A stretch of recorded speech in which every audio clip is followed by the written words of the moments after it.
नमस्कार शिक्षक मित्रांनो, शिक्षक पात्रता परीक्षा 2025 जाहीर झालेली आहे आणि फॉर्म भरण्यासाठी आपल्याला मुदत देण्यात आलेली आहे ती 15 सप्टेंबर 2025 पासून 3 ऑक्टोबर 2025 पर्यंत।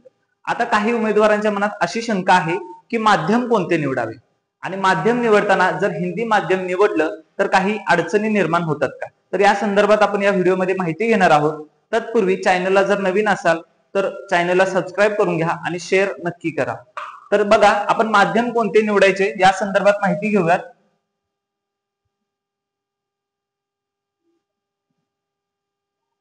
माध्यम निवडताना बघा, जर तुम्ही परीक्षेचे माध्यम मराठी निवडलात तर तुमचा पहिला पेपर हा कंपल्सरी तुम्हाला मराठीमधून येणार आहे। त्याच्यानंतर दुसरा पेपर हा कंपल्सरी तुम्हाला इंग्रजीमधून येणार आहे। त्याच्यानंतर जर तुम्ही परीक्षेचं माध्यम इंग्रजी निवडलात तर पहिला पेपर हा तुम्हाला कंपल्सरी इंग्रजीचाच येईल आणि दुसरा पेपर हा तुम्हाला कंपल्सरी मराठीचा येईल। त्याच्यानंतर सर्वात महत्त्वाचं आहे ते माध्यम हिंदी निवडलं तर काय होईल। बघा, माध्यम जर तुम्ही परीक्षेचा हिंदी निवडलात तर पहिला पेपर हा तुम्हाला कंपल्सरी हिंदीचा येईल आणि दुसरा पेपर हा निवडण्यासाठी तुमच्याकडे दोन ऑप्शन्स असतील, एक आहे मराठी आणि दुसरा आहे इंग्रजी। तर हिंदी माध्यम निवडल्यानंतर तुमच्याकडे दोन ऑप्शन्स राहतात, मराठी किंवा इंग्रजी। या दोन्हीपैकी कोणतीही भाषा तुम्ही निवडू शकता आणि पेपर देऊ शकता।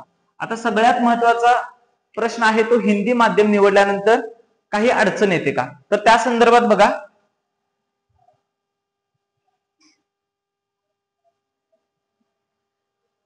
आता हिंदी माध्यम निवडल्यामुळे काही अडचण येते का, तर याचं उत्तर आहे नाही। आता हे का नाहीये हे मी तुम्हाला सांगतोय। बघा, टीईटी ही जी परीक्षा आहे ती फक्त पात्रता परीक्षा आहे, त्यामुळे आपल्याला सिद्ध करून दाखवायचंय की आपण शिक्षक होण्यासाठी पात्र आहोत। त्यामुळे हिंदी जर माध्यम निवडला तर कोणतीही अडचण तुम्हाला येणार नाही।